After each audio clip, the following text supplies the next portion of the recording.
আসসালামু আলাইকুম everyone, welcome back to my channel. আজকে আমি আপনাদের সঙ্গে পটেটো বাইটস রেসিপি শেয়ার করব। বিকেলের নাস্তার জন্য আলু দিয়ে খুব সহজে আপনারা এই পটেটো বাইটসগুলো তৈরি করে নিতে পারেন। পটেটো বাইটসগুলো তৈরি করতে একদমই ঝামেলা নেই, হাতের কাছে অল্প কিছু উপকরণ দিয়ে এই বাইটসগুলো তৈরি করে নেওয়া যাবে। আশা করছি আমার আজকের রেসিপি আপনাদের কাছে ভালো লাগবে আর সহজও লাগবে। চলুন তাহলে দেখে নেওয়া যাক রেসিপিটি তৈরি করতে কি কি লাগছে। এখানে আমি 3টি আলু নিয়ে নিয়েছি, আপনারা আলুর পরিমাণ বাড়িয়ে কমিয়ে নিতে পারেন। আলুগুলো আমি ছোলা ছাড়িয়ে তারপর কেটে নিচ্ছি। আলুগুলো যদি ছোলা ছাড়িয়ে সিদ্ধ করে নেওয়া হয় তাহলে আলুগুলো তাড়াতাড়ি সিদ্ধ হয়ে যাবে। আলুগুলো আমার কাটা হয়ে গিয়েছে, এখন আমি এই আলুগুলো একটা পাত্রে নিয়ে নিচ্ছি। পরিমাপ মতো পানি দিয়ে আলুগুলো আমাদের সিদ্ধ করে নিতে হবে। এখন এই প্যানটা চুলায় বসিয়ে দিচ্ছি। আলুগুলো সিদ্ধ হতে খুব বেশি সময় লাগবে না, 10 মিনিটের মধ্যে আলুগুলো সিদ্ধ হয়ে যাবে। আলুগুলো সিদ্ধ হয়ে গিয়েছে, আমি একটা স্ট্রেনারের সাহায্যে আলুগুলো থেকে পানি ঝরিয়ে নিচ্ছি। এখন এই আলুগুলো আমি চিকন ছাঁচযুক্ত একটা পাত্রে নিয়ে নিচ্ছি। রেসিপিটি তৈরি করার জন্য আলুগুলোকে আমাদের খুব ভালোভাবে ম্যাশ করে নিতে হবে। এই ম্যাশ করার কাজটা আপনারা কাঁটা চামচ কিংবা অন্য কোনোভাবে করে নিতে পারেন।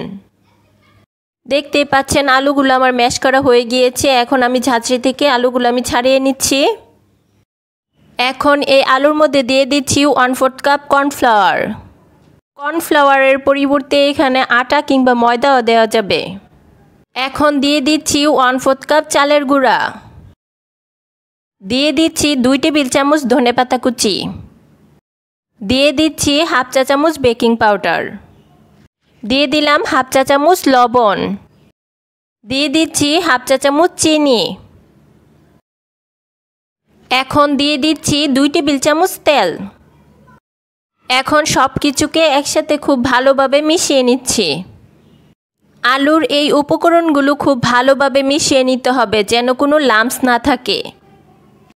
পটেটো বাইটস তৈরি করার জন্য আলুর মিশ্রণটা আমার তৈরি হয়ে গিয়েছে। এখন এই আলুর মিশ্রণটা আমি একটি প্লাস্টিক ব্যাগে নিয়ে নিচ্ছি। পটেটো বাইটস তৈরি করার জন্য এখানে আমি প্লাস্টিক ব্যাগটা ইউজ করেছি। আপনারা চাইলে কিন্তু বোর্ডের উপর রেখে একটা মোটা রুটি তৈরি করে নিতে পারেন। প্লাস্টিক ব্যাগের মধ্যে দিয়ে রুটিটা তৈরি করলে চারপাশ সমান হবে, তার জন্য আমি এই প্লাস্টিক ব্যাগটা আজকে ইউজ করেছি। দেখতেই পাচ্ছেন পটেটো বাইটস তৈরি করার জন্য আমার রুটিটা তৈরি হয়ে গিয়েছে। রুটিটা একেবারে পাতলা করে নিয়ে আমি একটু মোটা করে রুটিটা তৈরি করেছি। এখন এই প্লাস্টিক ব্যাগটা একটা চাকুর সাহায্যে কেটে নিচ্ছি। এখন এই বাইটসগুলো তৈরি করার জন্য একটা চাকু দিয়ে আমি লম্বালম্বি করে 1 ইঞ্চি পরিমাণ কেটে নিচ্ছি। পটেটো বাইটস তৈরি করার জন্য আপনারা যে কোনো শেপ দিয়ে এই বাইটসগুলো তৈরি করতে পারেন। আজকে আমি স্কোয়ার শেপ দিয়ে বাইটসগুলো তৈরি করব। এখন একটা স্কেলের সাহায্যে আমি 4 কোণা করে বাইটসগুলো তৈরি করে নিচ্ছি। আপনারা এই কাজটা চাকুর সাহায্যেও করতে পারেন, তবে যদি স্কেলের সাহায্যে সমান কোনো কিছু দিয়ে করা হয় তাহলে বাইটসগুলো একই রকম দেখতে হবে। পটেটো বাইটসগুলো আমার তৈরি হয়ে গিয়েছে, এখন আমি এগুলো ভাজতে চলে যাচ্ছি। পটেটো বাইটসগুলো ভাজার জন্য চুলায় একটা প্যানে পর্যাপ্ত পরিমাণ তেল দিয়ে দিচ্ছি। তেলটা গরম হয়ে গেলে বাইটসগুলো আমি দিয়ে দিচ্ছি। সবগুলো বাইটস একবারে দেওয়া যাবে না, 2 বেচে বাইটসগুলো আমি ভেজে নেব। চুলার আঁচটা মাঝারি রেখে বাইটসগুলো ভাজতে হবে, তা না হলে পুড়ে যাওয়ার সম্ভাবনা থাকবে। এই পটেটো বাইটসগুলো ভাজতে খুব বেশি একটা সময় লাগে না, 2 থেকে 3 মিনিটের মধ্যে এই পটেটো বাইটসগুলো ভাজা হয়ে যায়। এক পাশ হয়ে গেলে আমি উল্টে পাল্টে ভালোভাবে পটেটো বাইটসগুলো আমি ভেজে নিচ্ছি। এই পটেটো বাইটসগুলিকে লাল বা গোল্ডেন কালার করে ভাজবো না, কিছুটা কালার চেঞ্জ হলেই আমি এগুলো তেল ঝরিয়ে তুলে নিব। তবে আপনারা চাইলে আরও কিছুটা কালার আসা পর্যন্ত অপেক্ষা করতে পারেন। এই বাইটসগুলো আমার হয়ে গেছে, এখন একটা স্ট্রেনারের সাহায্যে তেল ঝরিয়ে তুলে নিচ্ছি।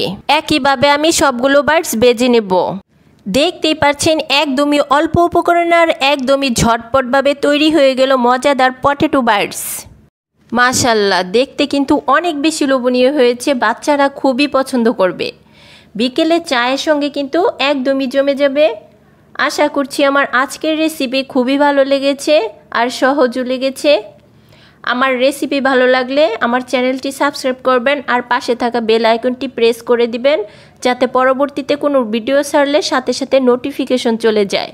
তাহলে আজকে আর কথা বাড়াচ্ছি না, সবাই ভালো থাকবেন, সুস্থ থাকবেন। ধন্যবাদ সবাইকে। আল্লাহ হাফেজ।